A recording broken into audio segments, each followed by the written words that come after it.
La farmacia era acogedora y luminosa, como un hogar. Las estanterías estaban llenas de coloridos tarros de ungüentos, geles y brebajes de hierbas. Había un agradable aroma a hierbas en el aire.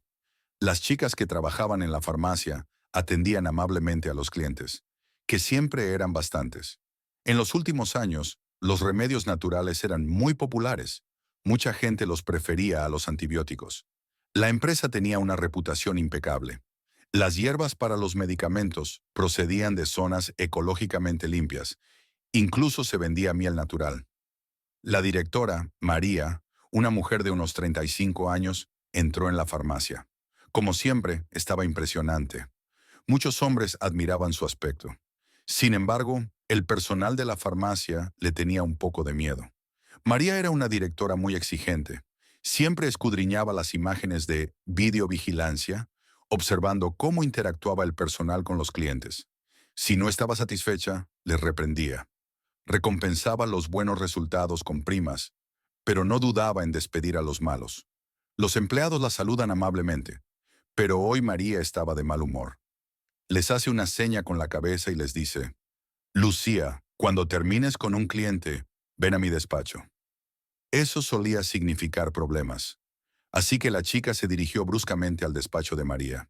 Hace una semana, usted era responsable de organizar los pedidos de los clientes para su entrega. Ahora lea los comentarios que dejaron sobre nosotros. Muchos clientes se quejaron de que recibieron medicamentos equivocados, y dos no recibieron el regalo prometido: jabón hecho a mano. ¿Qué significa esto? ¿Se da cuenta de que semejante negligencia estropea la imagen de nuestra empresa?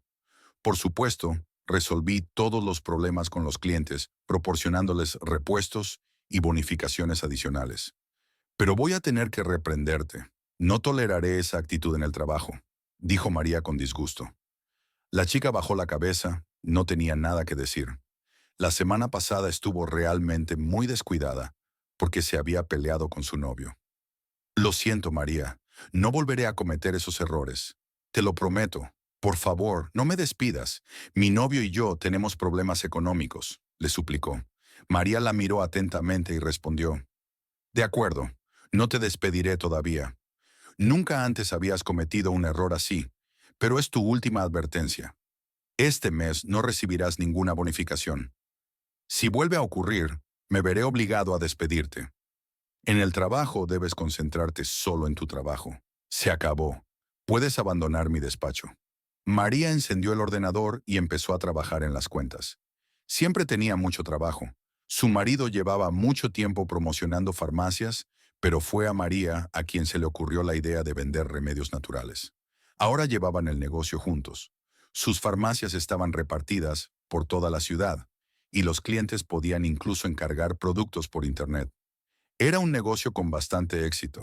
Sin embargo, los cónyuges estaban constantemente ocupados. Sin tiempo libre, tenían que controlar tanto la producción como las ventas de las farmacias. La jornada laboral terminaba rápidamente y, hacia el atardecer, su marido Carlos la llamaba. Cariño, ¿has terminado de trabajar? Ya estoy libre y voy a recogerte. ¿Qué te parece si cenamos en un restaurante y no cocinamos en casa? Primero nos relajamos un poco y luego vamos a la joyería. Tengo un regalo sorpresa para ti. María sonrió y contestó: Eres un marido maravilloso. Claro que estoy de acuerdo. Vámonos. Te quiero. Después de escuchar la propuesta, sintió que ni siquiera estaba cansada del trabajo. Se preparó un café y se recostó en la silla, recordando cómo se habían conocido Carlos y ella. María nació y creció en una ciudad vecina, en el seno de una familia acomodada. Su padre era ingeniero jefe en una empresa y su madre trabajaba en el departamento de diseño de la misma empresa. A sus padres siempre les apasionaba algo y eran personas muy emocionales. A menudo discutían, pero enseguida se reconciliaban. Las niñas veían cuánto se querían. No educaron a su hija de forma estricta, pero tampoco la malcriaron. Le permitían mostrar cualquier capacidad creativa y observaban sus talentos. Fue su padre quien primero notó el interés de María por la química y la biología. La niña solía hacer experimentos peligrosos en la escuela, y los profesores se lo contaban a sus padres. Su sabio padre le aconsejó que fuera a la universidad a estudiar farmacia. Y tenía razón. A María le resultó muy fácil estudiar en la universidad. Nunca se saltaba las clases y era la mejor alumna de la clase. Muchos compañeros intentaron cortejar a una chica guapa e inteligente, pero ninguno consiguió llamar la atención de María.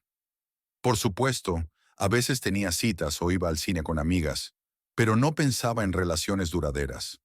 Soñaba con conocer a un tipo inteligente y fuerte como su padre. Después de terminar la universidad, consiguió un trabajo como tecnóloga farmacéutica en la cadena de farmacias donde trabajaba Carlos. Durante la entrevista, Carlos se dio cuenta de que María era una chica muy lista. Podía enumerar todos los grupos de medicamentos y nombrar con precisión su composición. Además, satisfacía las necesidades estéticas de Carlos. Era muy guapa y bastante seria. Carlos también estaba soltero. En primer lugar, trabajaba mucho y, en segundo, todos sus romances con chicas duraban poco, porque la mayoría de ellas le elegían solo por dinero. María trabajaba mucho y con responsabilidad. Asistía a menudo a seminarios y foros, dominando las nuevas tecnologías. Fue allí donde concibió la idea de producir remedios seguros a base de hierbas naturales. Estudió mucha literatura y decidió poner en práctica esta dirección en su farmacia. Tras 6 meses de trabajo, María ya tenía 3 sucursales de su farmacia y se esforzaba por seguir desarrollándose. No se avergonzaba de sus medicamentos. Al fin y al cabo, todos los productos eran de muy alta calidad. Durante este tiempo, ella y Carlos se hicieron muy amigos. Primero fueron colegas, luego amigos y socios, y más tarde marido y mujer. Todo sucedió de algún modo desapercibido y con bastante rapidez. Hace año y medio, la pareja celebró una fastuosa boda. Los padres de la novia aprobaron su elección, porque Carlos les caía muy bien. Era un hombre seguro de sí mismo, que ya había gestionado con éxito su negocio. Las tareas domésticas tampoco fueron un problema para los recién casados, porque ambos eran personas ocupadas que siempre estaban trabajando. Nunca se hacían la comida el uno al otro y podían cenar juntos en restaurantes. Compartían juntos las tareas domésticas. Carlos demostró ser un marido sensible y cariñoso que a menudo mimaba a su mujer y le compraba joyas. Consideraban que la familia era fuerte y segura. Pensando que siempre sería así, María se estiró en su silla y sonrió soñadoramente, pensando, me pregunto qué sorpresa me tendrá preparada Carlos. Qué suerte tengo de tenerle. Al contrario, Carlos estaba de mal humor ese día. Tenía el mismo mal sueño de su juventud. De su juventud. En él, un hombre mayor y barbudo cae al suelo, con sangre en los ojos. Jadea. Se desabrocha el cuello de la camisa, mira a Carlos a los ojos y susurra. Os vais todos al infierno, desalmados, que os condenen. El hombre no pudo dejar de pensar en este sueño durante mucho tiempo. En silencio fue a la cocina y bebió un vaso de agua. Carlos recordó inmediatamente su difícil infancia y juventud, que quería olvidar para siempre, para no volver a recordarlas nunca más. Pero cada vez después de este sueño, el hombre recordaba momentos desagradables de su vida, como en castigo por todas sus acciones. Carlos creció en una familia inestable. Prácticamente no tuvo infancia. Sus padres consumían alcohol constantemente, por lo que a menudo discutían y se peleaban. Su madre intentaba no fijarse en su hijo, y solo de vez en cuando le miraba con tristeza, sin reaccionar a los intentos del niño de acercarse a ella. Su padre pegaba a menudo a toda la familia, incluso al pequeño Carlos. La única persona cercana al niño era su querida abuela, Isabel. La abuela siempre intentó proteger a su nieto. Intentaba vestirlo, alimentarlo y protegerlo de las palizas. Pero poco podía hacer porque su hijo le quitaba la paga y la amenazaba con echarla de su piso si no le daba dinero. El pequeño Carlos quería de verdad a su abuela y odiaba a sus padres, sintiendo una gran vergüenza por ellos. El ambiente en su casa era muy difícil, así que el niño pasaba la mayor parte del tiempo fuera jugando con otros niños pobres. La abuela también envió al niño al primer curso de la escuela. Era el peor vestido de la clase y llevaba una mochila vieja y algo andrajosa, por lo que sus compañeros empezaron a reírse de él inmediatamente. Pero cuando tenía 8 años, Isabel murió porque su hijo, el padre de Carlos, la mató a golpes estando borracho. El hombre fue enviado a prisión por su asesinato, y la madre del niño empezó a llevar una vida terrible, sin dejar de ignorar a su hijo. Como consecuencia, los servicios de protección de menores se hicieron cargo de Carlos. Muchos niños odian este lugar, sobre todo los que han crecido en familias normales. No pueden acostumbrarse al régimen estricto y a los extraños. Los niños quieren volver a formar parte de una nueva familia y sentir el calor del hogar. Pero Carlos estaba contento de estar allí. Le lavaban, le vestían, nadie bebía alcohol cerca de él y nadie pegaba a nadie. Los psicólogos del orfanato, que trabajaron con el niño durante 3 años, consiguieron que se convirtiera en un niño normal al que le iba bien en la escuela. Le gustaba estudiar matemáticas y física y siempre leía mucho. Los cuidadores del orfanato le elogiaban por su deseo de aprender y a veces le daban caramelos. El niño adoraba leer libros y se sumergía por completo en la historia. Se sentía partícipe de los acontecimientos descritos en los libros, sintiéndose policía, vaquero rudo o salvador. Carlos soñaba que de mayor se convertiría en un hombre rico y de éxito. Estaba seguro de que nunca bebería alcohol ni trataría mal a sus hijos. No sería como sus padres. Los cuidadores del orfanato le decían que debía cursar estudios superiores, que tenía todas las posibilidades de convertirse en una persona normal y encontrar un buen trabajo. Al principio Carlos lo creyó y se lo tomó en serio, pero en cuanto salió del orfanato y empezó a vivir solo, todo cambió. Resultó que necesitaba urgentemente encontrar un trabajo y mantenerse. No había nadie que le ayudara. Carlos no pudo entrar en la universidad. Suspendió el examen y se llevó un gran disgusto.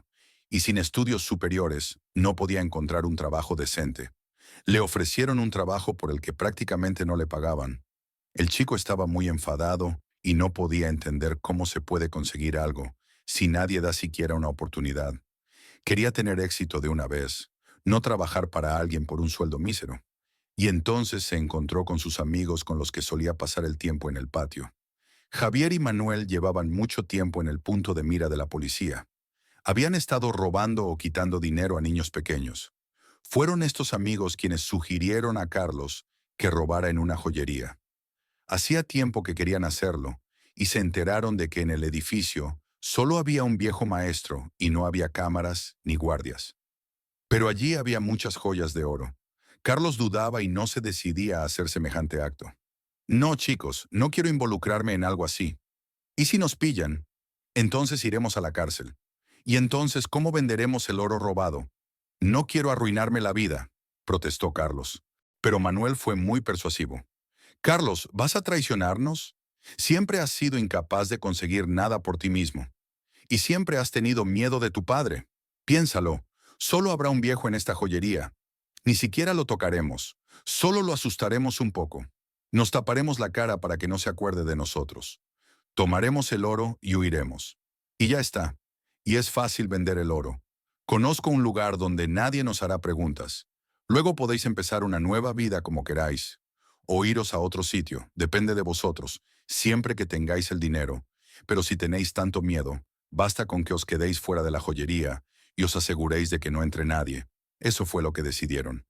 Carlos estaba muy nervioso. Le temblaban las manos. Recordaba vívidamente aquel terrible día, de pie ante la puerta principal y mirando la cerradura. Miraba a la gente que pasaba, rezando en silencio para que acabara pronto. En aquel momento estaba muy asustado. De repente Carlos oyó el ruido de cristales rompiéndose, la voz tranquila del joyero, los gritos de su amigo y luego la voz histérica de Javier. Manuel, parece que está muerto. Parece que no respira. ¿Qué vamos a hacer ahora? Después de decir eso, seguro que nos mandan a la cárcel. Carlos no se dio cuenta de lo que pasaba a continuación. Bajó corriendo las escaleras y vio al viejo maestro tendido en el suelo, jadeando. Corrió hacia él y le intentó practicarle la respiración artificial, como le habían enseñado en la escuela. Le presionó el pecho, contó hasta 5 y volvió a contar. De repente, el anciano abrió los ojos y se esforzó por respirar. Sus ojos cansados y enrojecidos miraron fijamente a Carlos, y fue a él a quien dirigió las mismas palabras maldicientes que ahora atormentaban al hombre en sus sueños. El joyero dejó entonces de respirar y murió, pero resultó que consiguió pulsar el botón del pánico. Mientras sus amigos sacaban rápidamente los objetos de valor del taller, Carlos se sentó junto al muerto e intentó reanimarlo, con la esperanza de que sobreviviera. La seguridad privada llegó al lugar y los guardias llevaron a todos a comisaría. Carlos Puli lo entendía todo. No paraba de susurrar, lo siento. No quería, no pensaba que acabaría así. Carlos recordaba vívidamente el juicio y cómo los familiares del joyero fallecido les habían maldecido. Al diablo con vosotros dos. Privasteis a un niño de un padre y a menudo de una hija, gritó alguien. Javier y Manuel fueron condenados a una larga pena, mientras que Carlos recibió una condena más leve. Al fin y al cabo, él no había robado nada. Sus huellas dactilares no aparecían por ninguna parte y había intentado prestar primeros auxilios al joyero, aunque sin éxito. Fue condenado a 3 años de cárcel. Estos terribles 3 años también están grabados para siempre en la memoria de Carlos. Primero fue duramente golpeado en su celda, luego humillado por otros presos. Decidió aprender a defenderse. Hacía 100 flexiones diarias y sentadillas todos los días para ponerse en forma y sobrevivir en la cárcel. Este suceso tuvo un profundo efecto en Carlos y estaba decidido a no volver a ese lugar en su vida. También estaba avergonzado porque parecía que no solo había arruinado su vida, sino que alguien había muerto por su culpa, y ahora su hija también sufría. 3 años después, Carlos salió de la cárcel. Le parecía que el aire fuera de la cárcel era diferente, y no se cansaba de respirarlo. Aunque era muy consciente de que ahora tenía una marca en su expediente por el tiempo cumplido en prisión. Inmediatamente después volvió a casa, arregló el piso de sus padres y empezó a buscar trabajo. Pero con antecedentes penales, casi nunca le contrataban en ningún sitio. Todo el mundo le miraba con juicio y asco, y a veces incluso con miedo. Al principio, Carlos trabajaba 12 horas al día en una obra. Sus antecedentes penales no afectaban a su relación con la gente. Lo que importaba era su capacidad para trabajar. Ahorraba lo que ganaba y se lo negaba todo. Y entonces tuvo suerte. Se enteró de que había una farmacia en venta en la ciudad, que había dejado de reportar beneficios a los propietarios, e inmediatamente decidió comprarla. Pero para ello tuvo que vender su piso para reunir el capital. Tenía aptitudes empresariales, así que fue capaz de montar un negocio. Al principio le resultó muy difícil. Varios servicios le enviaban cheques constantemente, y parecía que esos cheques interminables no se acabarían nunca. Pero poco a poco todo fue más fácil. Carlos consiguió encontrar buenos empleados y negociar con los proveedores. Aprendió a negociar con las inspecciones para que dejaran de molestarle. Con el tiempo, se compró un coche cómodo, un piso de 2 habitaciones en el centro de la ciudad, y conoció a María. Ni siquiera se dio cuenta de cómo se había enamorado de ella. Era increíblemente guapa, inteligente y sabia. Carlos se dio cuenta de que era la persona con la que quería pasar el resto de su vida y se casó con María. Ahora, tanto él como su mujer eran propietarios de varias farmacias, y su negocio iba viento en popa. Adoraba a su mujer, la amaba profundamente y no le contaba casi nada de su pasado. Solo le contó que no tenía padres y que había crecido en un orfanato. María sentía pena por él, porque había tenido una infancia feliz, y Carlos estaba terriblemente avergonzado de lo mal que se había portado el día de la muerte del joyero. Años después, esas pesadillas seguían atormentándole. Cada vez revivía mentalmente aquel día. Además, ocultaba cuidadosamente su pasado delictivo, y su mujer no se daba cuenta. Tras la tragedia de la joyería y su estancia en prisión, Carlos se juró a sí mismo que triunfaría en la vida con acciones honestas y que podría comprarle a su mujer las joyas que quisiera. Y así lo hizo, eligiendo cada vez un regalo caro para María, como para demostrarse a sí mismo que había cumplido su promesa. La velada transcurrió espléndidamente. Carlos le compró a María un precioso penta. Luego cenaron en un buen restaurante y la noche fue muy apasionada.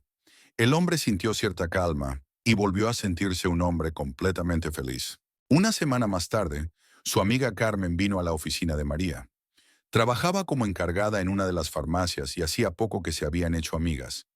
Rápidamente encontraron temas comunes de conversación, intereses comunes.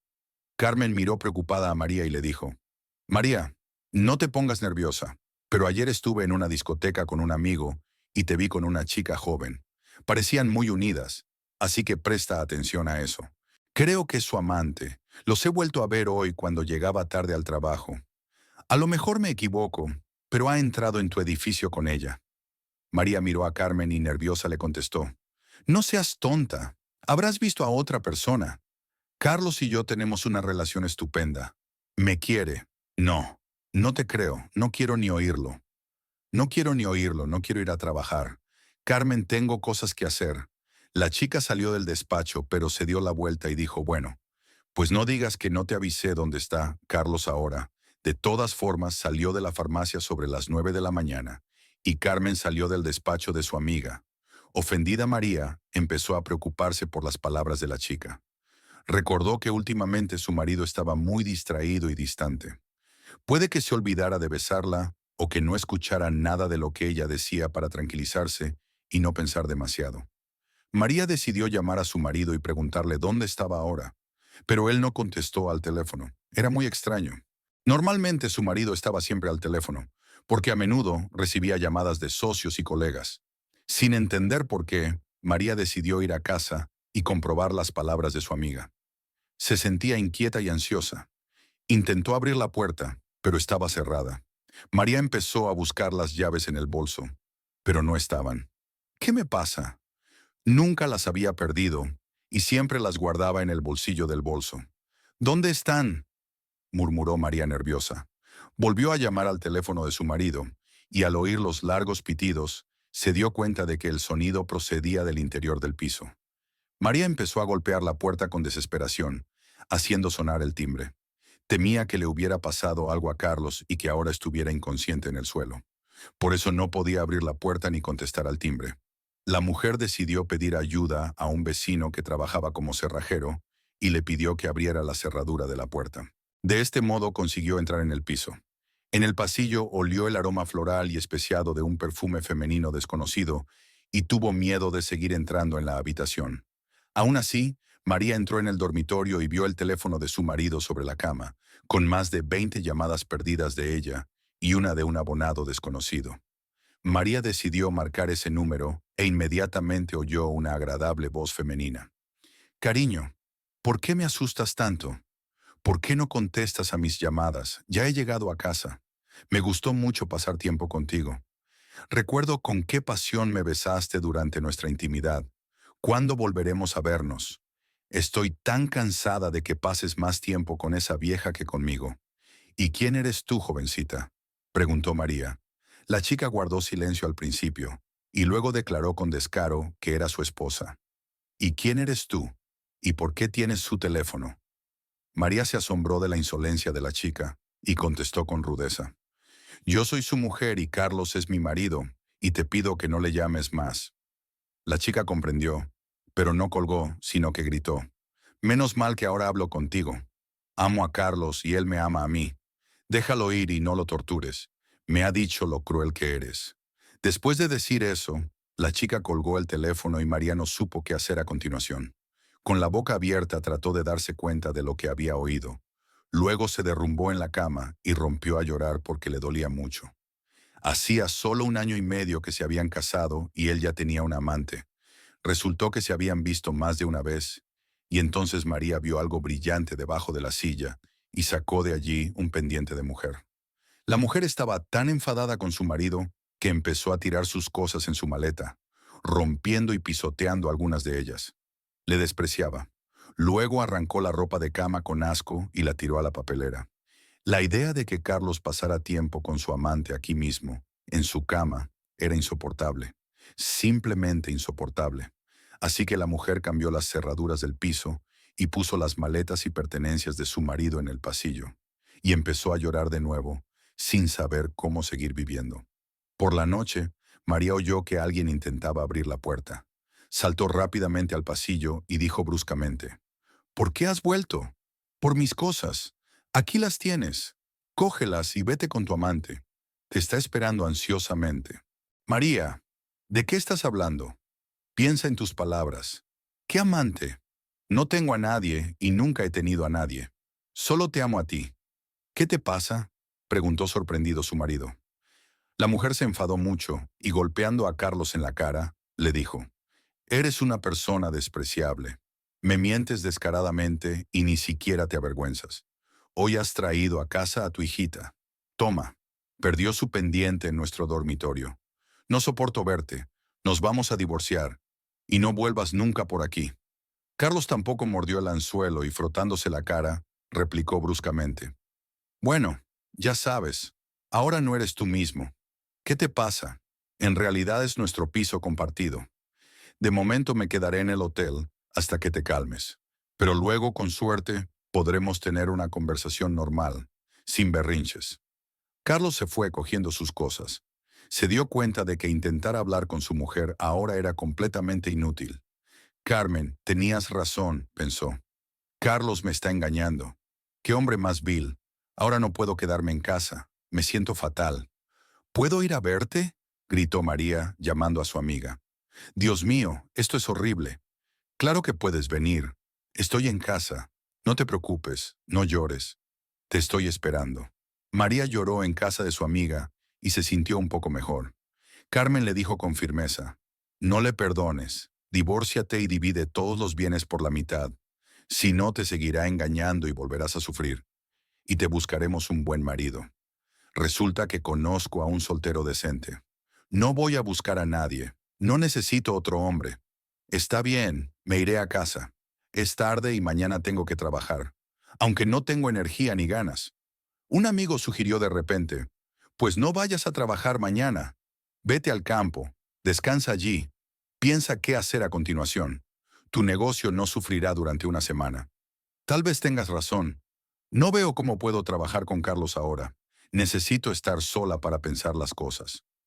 María había reservado una lujosa habitación en un hotel rural enclavado en el bosque, rodeado de bellos paisajes. Carlos y ella solían viajar juntos. La pareja disfrutaba paseando por los senderos otoñales, admirando las puestas de sol, y el lugar siempre les parecía muy romántico.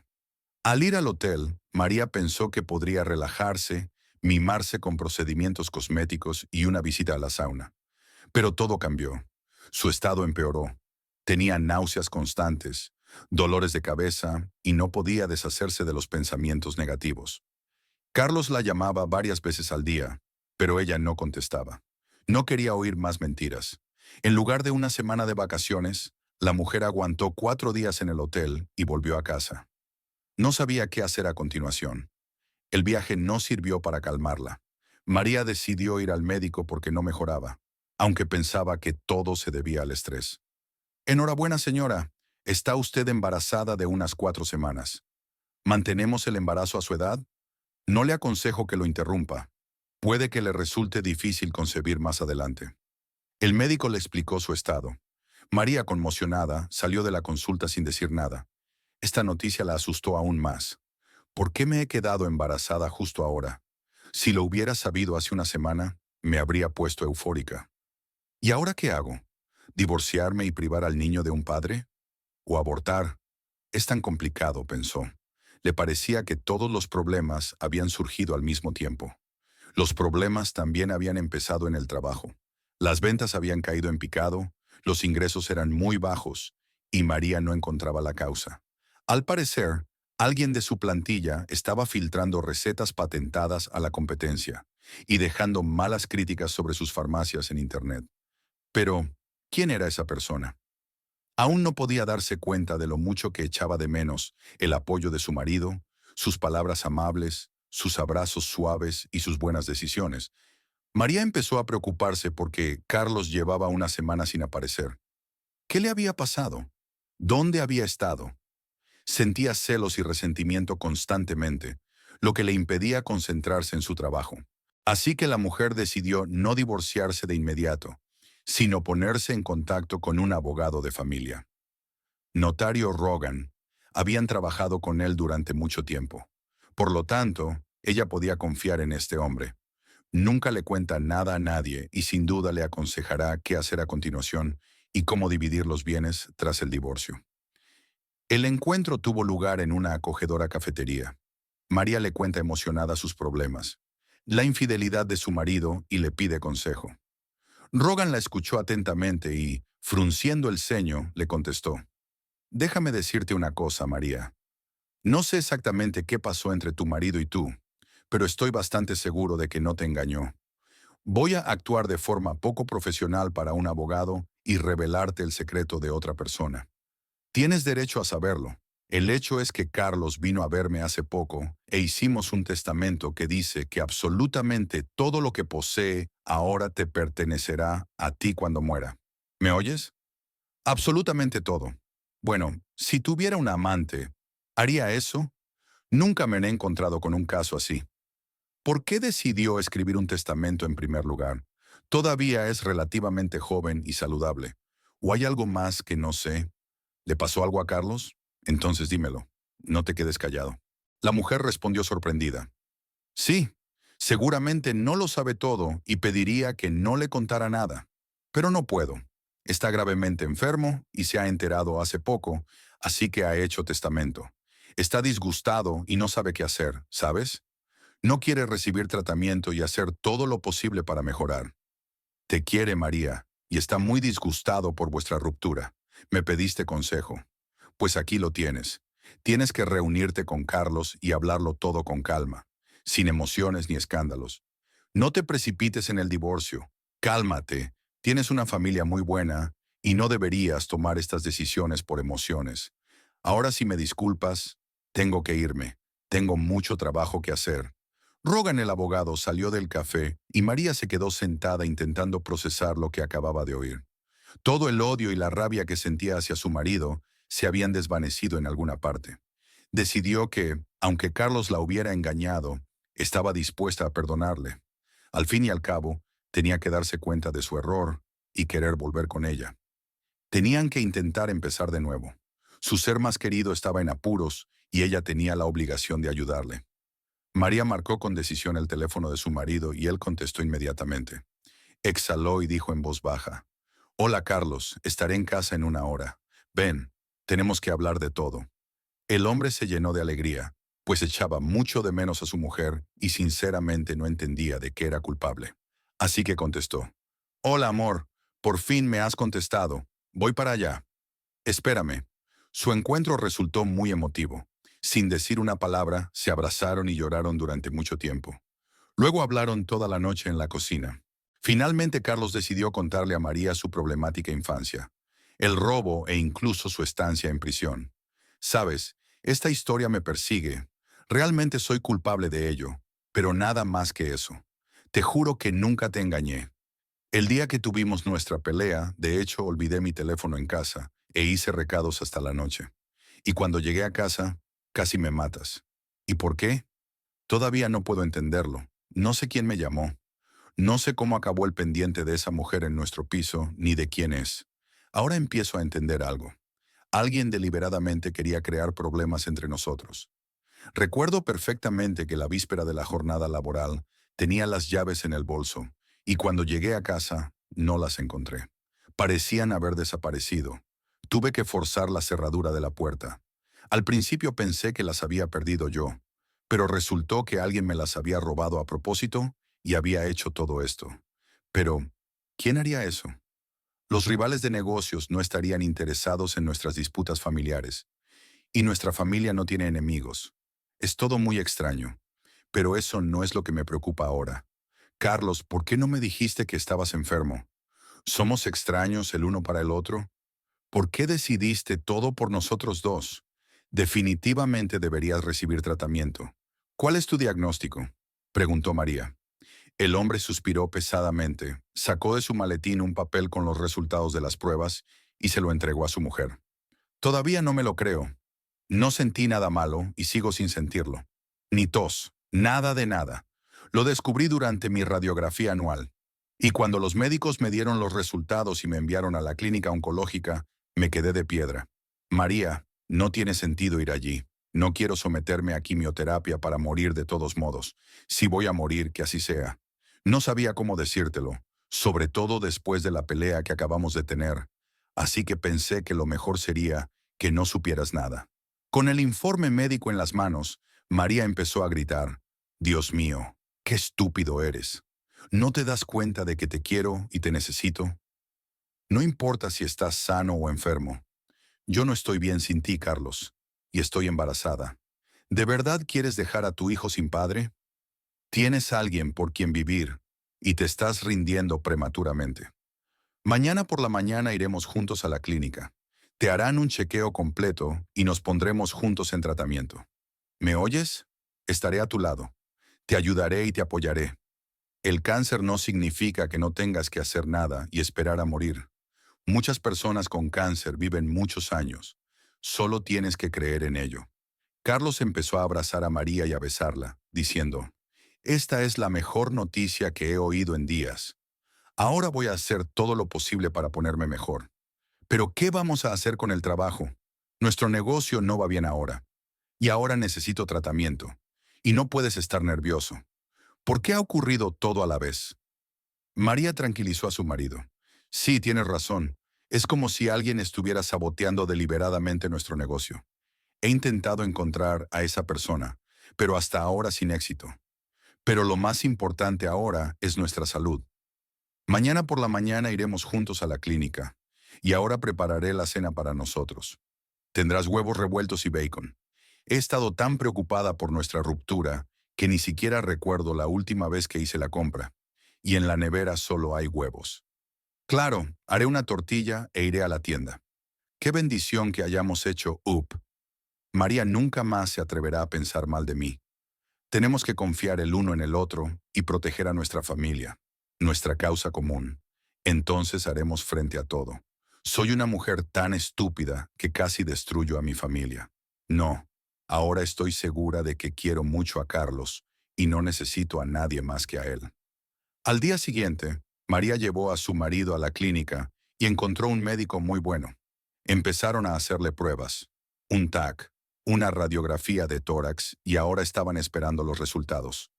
Todas las noches María rezaba por la recuperación de Carlos, por un bebé sano y para que ella tuviera fuerzas para soportarlo todo. Carlos empezó a sentirse mejor y ahora ambos intentaban averiguar qué pasaba con su negocio, ya que los ingresos de la farmacia habían disminuido aún más. Cuando María estaba en su despacho, entró su amiga Carmen y le preguntó, «Estás estupenda, amiga. ¿Por qué no me has llamado? ¿Y por qué no me has contado cómo va el proceso de divorcio con tu marido? ¿Te ha confesado que te ha engañado? ¿O sigue intentando justificarse?» María se sintió incómoda con las preguntas entrometidas de Carmen y contestó sin rodeos, «Mi marido y yo no nos vamos a divorciar. Nos reconciliamos y estoy embarazada, así que puedes felicitarme. Teníamos muchas ganas de tener este bebé. Y ahora Carlos y yo estamos bien. Volvemos a estar juntos». Carmen reaccionó de forma muy extraña. Empezó a agitar los brazos y a gritar, «¿De qué estás embarazada? Aborta y divórciate. ¿Para qué quieres un hijo con un marido que te ha traicionado? Le he visto con otra chica. ¿No me crees? ¿O no tienes orgullo? Te traicionó, te engañó y estás dispuesta a soportarlo. No conoces a tu marido en absoluto. Es un hombre cruel». A María no le gustó nada lo que estaba escuchando de Carmen y decidió poner fin a la conversación. «¿Sabes una cosa? Carmen, esta es mi decisión. Pensaba que éramos amigas y que te alegrarías por mí. Pero en lugar de eso vuelves a decir cosas malas. Vuelve al trabajo y dejemos de hablar de esto. A partir de ahora solo somos colegas». Carmen se ofendió y salió del despacho. Pero María no pudo calmarse después de esta conversación. Decidió comunicarse menos con ella y no decirle nada más. Al día siguiente era el aniversario de la muerte de su mejor amiga común y su marido, y decidieron visitar su tumba. Pero había obras en la entrada principal. Todo el camino estaba excavado, así que María y Carlos tuvieron que rodear el cementerio por el otro lado. Caminaron junto a las tumbas y de repente vieron un hermoso monumento que representaba a un anciano con barba y gafas. Había muchas flores frescas alrededor del monumento y encima había una tarjeta de su hija. «María, este es él, el joyero que murió a causa de nuestro ataque a la joyería. Recuerdo muy bien su cara. A menudo me atormenta la culpa hacia él», susurró Carlos. «Es el difunto padre de Carmen, mi amiga y colega. Vi el mismo retrato en su casa. Incluso le pregunté quién era y me dijo que era su padre. Espera. Y fue Carmen quien me dijo que te había visto con otra mujer y que me estabas engañando. Y hasta me consoló cuando te eché de casa. Y ayer me dijo que eras un hombre violento. Parece que todos nuestros problemas están relacionados de alguna manera con tu pasado. Pero no podremos resolverlo solos, dijo la mujer. De repente, Carlos sugirió: vayamos ahora mismo a una agencia de detectives y que lo investiguen todo. Creo que sería lo mejor. Y quizá no deberías hablar con Carmen todavía. Quizá deberías plantearte despedirla de su trabajo. María negó con la cabeza. No, no deberíamos hacerlo todavía. Sería muy sospechoso. Podría desaparecer y entonces no sabríamos nada. Pero a partir de ahora, tendré cuidado con cómo me comunico con ella. Confié en ella, le conté todo sobre nuestra familia, y ahora me arrepiento. Incluso le conté lo del embarazo. Ahora me preocupa que se le ocurra algo más, pero espero que un detective privado nos ayude. Al día siguiente, Carmen entró de nuevo en el despacho de María con 2 cafés y croissants calientes en la mano. Hola María, lo siento. Ayer te dije cosas muy feas. Tienes razón, no es asunto mío cómo actúas. Tienes razón, no es asunto mío lo que hagas y siempre te apoyaré. Hagamos las paces. Estoy muy disgustada por nuestra pelea, dijo la chica sonriendo. Mirando a esta linda chica sonriente, era difícil creer que fuera capaz de algo retorcido. La mujer le devolvió la sonrisa y dijo: sí, hagamos las paces. Yo también me equivoqué ayer. Gracias por el café. Carmen empezó a sorber de su taza y acercó la porción de María. Tómate el café mientras esté caliente o se enfriará y no te gustará. Y cómete los croissants. Tienes que disfrutar de la comida ahora mismo. María saboreó alegremente el croissant, pero entonces sonó el teléfono. Eran sus socios proveedores de materias primas y estaba manteniendo una larga conversación con ellos. Saludó a Carmen con la mano, señalando la puerta, y comenzó sus negociaciones comerciales. Tomó un pequeño sorbo de café y no tuvo más tiempo libre para comer. 1 hora más tarde, María sintió náuseas. Le dolía el bajo vientre y se sentía muy débil. De repente miró el café a medio tomar y pensó: ¿y si Carmen se lo echó? Aunque es poco probable, ella también tomó café conmigo. Qué raro. ¿Por qué me siento tan mal? A lo mejor el café no tuvo nada que ver. Llamó a su marido y le contó sus sospechas. Carlos se puso en contacto con un detective y este llegó rápidamente desde otra farmacia. Envolvió cuidadosamente la taza de café en una bolsa como le había indicado el detective y la llevó a la agencia para que la examinaran. María fue al hospital a ver al médico. Estaba muy preocupado por el estado de su mujer y de su hijo. Tras examinar a la mujer, el médico también se puso nervioso. Se dio cuenta de que la mujer corría riesgo de aborto. Decidieron dejar a María ingresada en el hospital bajo la supervisión del médico durante unos días. María empezó a sentirse mejor y le dieron el alta. Ese día se presentó en su casa un detective privado. Lo que les contó asustó a la pareja. En efecto, Carmen era la hija de un joyero que había muerto de un infarto provocado por unos atracadores. Había 3 atracadores en la joyería: Carlos, Tim y Howard. Así que, tras la muerte de su padre, la niña vivió con su tía. Hablamos con esta mujer. Nos dijo que su sobrina no podía aceptar la muerte de su padre, porque le quería mucho. Se volvió retraída y violenta. Decía que solo podría vivir en paz cuando los 3 asesinos estuvieran muertos, igual que su padre. Después de graduarse, se alejó de su tía y ahora apenas se ven. Nos enteramos de que Tim fue asesinado por otros presos mientras cumplía condena en la cárcel. Pero la muerte de Howard también fue extraña. Se cayó por la ventana de su piso desde el 9.º piso. Pero nadie pudo averiguar cómo ocurrió. Su mujer y su hijo desaparecieron, y nadie sabe dónde están ahora. Así que, Carlos, eres el único ladrón que queda vivo. Carmen debe haber decidido completar su plan de venganza de esta manera. Estoy seguro de que lo hizo. Aquí están los resultados forenses. El café de su esposa estaba mezclado con una sustancia inductora del aborto. Creo que deberíamos ir a la comisaría y hablar con los investigadores sobre Carmen antes de que la tragedia le golpee a usted o a su mujer embarazada. Me preguntaba por qué el café tenía tan mal sabor. Por eso no podía beberlo. Y si lo hubiera bebido, habría abortado. Estoy completamente de acuerdo contigo. Carlos y yo estamos en peligro. Tenemos que ir a la comisaría ahora mismo. No voy a dejar que Carmen nos arruine la vida. Carlos es culpable de esta tragedia, pero ya se ha dado cuenta de todo y ha cumplido su condena en la cárcel. Y yo no he hecho nada para hacerle daño. ¿Por qué quiere hacerme daño?, murmuró María nerviosa. La policía detuvo a Carmen y se enfrentó a Carlos y María. Cuando la chica se dio cuenta de que era inútil mentir, se echó a reír de repente y luego, con una sonrisa en la cara, habló. ¿Sabéis siquiera cómo era mi vida sin mi padre? ¿Cómo fue mi infancia? Me crió solo. Mi madre murió cuando yo nací. Mi padre me quería mucho. Y yo también le quería. Fueron los años más felices de mi vida. Y entonces llegaron unos ladrones y lo mataron. Murió por su culpa. Mi vida terminó ese día. Mis parientes me apartaron del ataúd de mi padre y yo le cogí la mano todo lo que pude, y no quería soltarle. Después del funeral, mi tía me acogió. Supongo que sintió pena por mí. Se convirtió en mi tutora y consiguió dinero para mí. Mi tía me trataba con normalidad, me alimentaba, me daba de comer, me educaba. Pero siempre me sentí como una carga para su familia. Su marido siempre me miraba mal e incluso podía gritarme. Y su hijo tampoco se contenía al hablar de mí. Siempre insinuaba que no podía esperar a que me fuera de su habitación. Y cada noche me iba a dormir pensando que los asesinos de mi padre también tenían que morir. Tuve suerte con uno. Murió en prisión. Ni siquiera tuve que hacer nada. Tuve que ayudar al otro ladrón. Pero no puedes probar nada. Durante mucho tiempo no supe el destino del tercer atracador. Entonces vi en internet que Carlos se había convertido en un hombre de negocios. Había un artículo sobre cómo se las había arreglado solo. Entonces le odié aún más porque mi padre hacía tiempo que se había ido.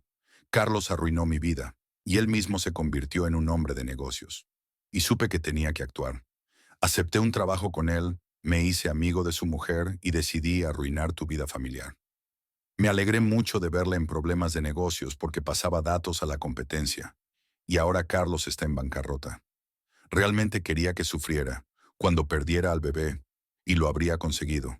Pero María era más lista de lo que pensaba y empezó a sospechar algo. Pero no descansaré hasta arruinarle la vida. Así que debes saber esto. ¿Por qué mi padre está muerto y tú vives y disfrutas cada día? ¿Es justo? Carmen se puso histérica. Arremetió contra Carlos, intentando arañarle la cara con sus afiladas uñas. Pero entonces entró la policía. La esposó y se la llevó a otra habitación. Carlos se rodeó la cabeza con los brazos, respirando agitadamente, y dijo, «Todo es culpa mía. Por culpa de mi pasado, mi hijo estuvo a punto de morir. Y Carmen tiene razón. Soy responsable de la muerte de su padre. Todavía veo en mis sueños al joyero muriendo y maldiciéndome». María rodeó a su marido con los brazos, intentando apoyarle, y el investigador negó con la cabeza. «Vamos a enviar a Carmen a una evaluación psiquiátrica obligatoria. Creo que su sed de venganza se ha convertido en una enfermedad, y ahora es un peligro para la gente. Lo resolveremos. No te preocupes, Carmen. Ya no te hará daño. Investigaremos la muerte de Howard, el ladrón, y la desaparición de su familia. Creo que fue culpa de Carmen, porque prácticamente lo acaba de confesar. En cualquier caso, será castigada y corresponde al jurado decidir qué tipo de castigo».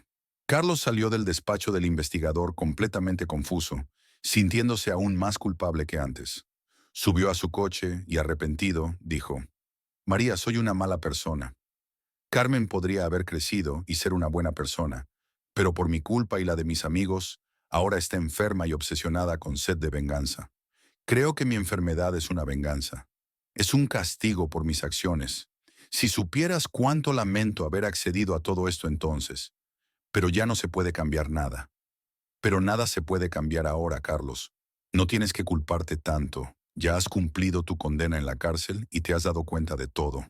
Dios es misericordioso. Nos perdona por esos errores. Lo importante es arrepentirse sinceramente y sacar conclusiones. Tienes que darte cuenta de que no es culpa tuya que Carmen se haya convertido en lo que es. Tienes que olvidarlo todo y seguir adelante. Si no me crees, vamos a la iglesia. Allí te confesarás y te sentirás mejor», dijo María en voz baja. Y Carlos lo hizo. Fue a la iglesia, se confesó y se sintió realmente mejor. Su mentor le explicó que tenía que dejar de pensar en ello y seguir adelante con su vida, que tenía que valorar a sus seres queridos y a su familia.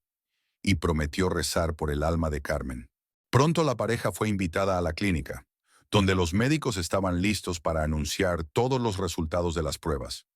Resultó que Carlos no tenía ningún tumor, solo problemas de aumento de tamaño de los ganglios linfáticos de los pulmones. y solo le dieron un tratamiento. Después dejó de fumar y no podía creer que no tuviera cáncer. Pero los problemas en la empresa familiar nunca se resolvieron. Resultó que era Carmen quien había estado pasando información a la competencia. Mientras la pareja se ocupaba de sus problemas personales, dejó de prestar atención al negocio. Así que tuvieron que vender las farmacias a bajo precio. Y después de pagar todas sus deudas, les quedaba muy poco dinero. Una noche, María y Carlos, frustrados, estaban sentados en la cocina preguntándose qué hacer a continuación. De repente la mujer sugirió: Carlos, vendamos el piso y vayámonos a vivir junto al mar. Llevo mucho tiempo soñando con ello y estaremos lejos de la loca de Carmen y de todos sus problemas. Creo que tendremos dinero suficiente para una casita acogedora junto al mar y encontraremos trabajo. Creo en ti, porque nunca es tarde para empezar de nuevo. Estoy tan cansada de todo. Solo quiero paz. Quiero trabajar junto al mar y escuchar el sonido de las olas. Carlos besó a María y le dio la razón a su mujer. Estoy de acuerdo. Es una idea estupenda. Hemos trabajado tanto juntos sin darnos cuenta de nada de lo que pasaba a nuestro alrededor y deberíamos limitarnos a vivir, amar y disfrutar de cada día. Mañana llamaré a mi amigo y pondremos este piso en venta. Gracias, María, por estar a mi lado. Juntos podemos con todo porque somos una familia. La pareja vende su piso y se traslada al sur del país. Compraron una acogedora mansión con un gran viñedo y empezaron a adaptarse al clima local. Un día, mientras limpiaban las dependencias, descubrieron un nido en el desván. Una gata gris callejera había llevado allí a unos gatitos. Habían crecido un poco y eran muy monos. La mujer cogió a uno de los gatitos en brazos. Era gris y tenía los ojos azules. Lo cogió en brazos y le dijo: Carlos, ¿podemos quedarnos con este? Mira qué adorable es. Le voy a poner Suti. Desde pequeña he querido tener un gatito, pero nunca lo he tenido. Será nuestra primera mascota en nuestro nuevo hogar. Su marido se echó a reír al oír la sugerencia de su mujer, y el gato se frotó contra su pierna y ronroneó como si lo conociera de toda la vida. Entonces quedémonos con todos. Llamaremos a la gata Simi y al otro gatito Puffy. Al fin y al cabo, ellos nos eligieron. Espero que se sientan cómodos aquí. Siempre me han gustado los gatos, desde que era pequeña. Recuerdo que cuando los chicos del refugio se metían con los gatitos, yo siempre luchaba contra ellos y protegía a los animales. No soportaba ver sufrir a los pobres gatitos. Cada vez que acariciaba su suave pelaje, soñaba que algún día tendría mi propia familia y un gato vendría a mi casa. Y ahora mi sueño se ha hecho realidad. El hecho de que una gata y sus gatitos se hayan instalado en su jardín es algo muy bueno. Carlos dice que Simi se adaptó rápidamente a su nuevo lugar con los gatitos. Carlos les hizo un hogar acogedor y María les dio de comer. Le encantaba cuando Suti dormía en su regazo por las tardes y Carlos jugaba con los gatitos con una pelota como un niño pequeño. Le parecía muy divertido y enternecedor. La mujer siempre se preguntaba por qué nunca antes habían tenido mascotas. Ni siquiera se lo habían planteado antes. Siempre iban corriendo a alguna parte, haciendo cosas, y su felicidad estaba en paz. El ambiente en su casa se volvió mucho más agradable que antes, y el humor de los cónyuges mejoró. María ya no temía por la vida de Carlos ni por la de su hijo. Su embarazo iba bien, y el bebé daba divertidas patadas en su vientre. Todos los días comía melones, uvas dulces, y disfrutaba bañándose en el mar. Carlos investigó los mercados locales, conoció a la gente adecuada y decidió empezar por fabricar recuerdos. Al fin y al cabo, no requería mucho capital inicial. Su mujer apoyó la idea de Carlos de montar un negocio de recuerdos. Tenía mucha imaginación y le encantaba la creatividad. Empezaron a fabricar almohadas con hierbas aromáticas para dormir, penitencias y platos pintados. Y así vivían, tranquilos y en paz, en amor y armonía, esperando el nacimiento de su querida hija. El investigador les llamó varias veces para informarles de que Carmen había sido declarada completamente demente y que ahora estaría internada en una clínica psiquiátrica durante mucho tiempo. La niña se volvía agresiva de inmediato si se interrumpía su tratamiento. Por desgracia, nunca fue capaz de perdonar a sus agresores y desarrolló trastornos mentales. Además, los investigadores descubrieron que fue Carmen quien arruinó el negocio familiar de Carlos. Resulta que su amigo José trabajaba para sus competidores y le daba toda la información sobre la empresa. Juntos consiguieron dañar la reputación de Carlos entre proveedores y clientes, que empezaron a rechazar productos tras leer críticas falsas en Internet. De este modo, Carmen pudo llevar a cabo parcialmente su plan de venganza. Solo le faltaba destruir la vida personal del empresario, pero no lo consiguió, ya que María decidió no divorciarse de su marido. Entonces Carmen decidió matar a su hijo cuando aún estaba en el vientre de María. Se dio cuenta del dolor que eso supondría para la familia, pero María consiguió mantener intacto el embarazo. Según los investigadores, es poco probable que Carmen abandone alguna vez las puertas de la clínica psiquiátrica. Los cónyuges llegaron a sentir lástima por ella, porque salvo amargura y odio, no había nada bueno en la vida de Carmen. O mejor dicho, lo había, pero ella no se daba cuenta. Carmen no quería formar una familia ni tener hijos, como la mayoría de las mujeres. Tenía otros objetivos. A veces la pareja venía a su pueblo natal y visitaba el monumento del difunto joyero. Cada vez Carlos le pedía perdón y cuidaba su monumento. Se consideraba muy afortunado por no haberse convertido en un hombre amargado y haber continuado con sus actividades delictivas después de la cárcel.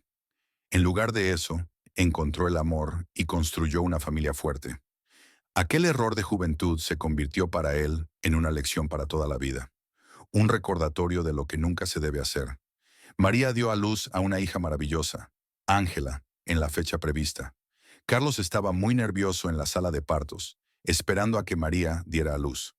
Pero cuando cogió a su hija en brazos, besó inmediatamente su pequeña nariz arrugada y la miró sin apartar los ojos del bebé. María también estaba tranquila, y solo ahora se daba cuenta de lo que es la verdadera felicidad femenina. Después de todo, ser madre es la mayor recompensa para cualquier mujer.